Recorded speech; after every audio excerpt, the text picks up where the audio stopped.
प्रकट अवस्था असो व अप्रकट अवस्था असो, कोणत्याही अवस्थेत शोक करण्याचे कारण काय? कसेही असले तरी अप्रकट अवस्थेतही पदार्थ नष्ट होत नाही. आरंभ आणि अंत या दोन्ही अवस्थेत तत्वे अव्यक्त राहतात.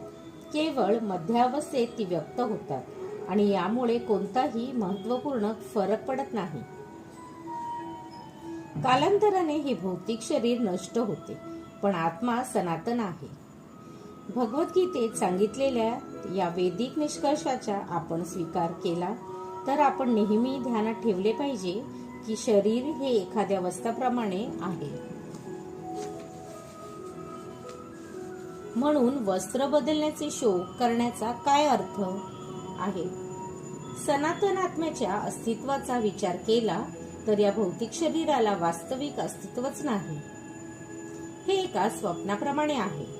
स्वप्नामध्ये आपल्याला वाटले की आपण आकाशात उडत आहोत किंवा एखाद्या राजाप्रमाणे रथामध्ये विराजमान आहोत. परंतु जेव्हा आपले जाग येते तेव्हा आपण पाहतो की आपण आकाशातही नाही आणि रथामध्येही नाही. भौतिक शरीराला वास्तविक अस्तित्वच नाही. या आधारावर वैदिक ज्ञान आत्मसाक्षात्कार प्राप्तीला प्रोत्साहन देते. म्हणून मनुष्याचा विश्वास आत्म्याच्या अस्तित्वावर असो वा नसो, शरीराच्या विनाशाबद्दल शोक करण्याचे काहीच कारण नाही.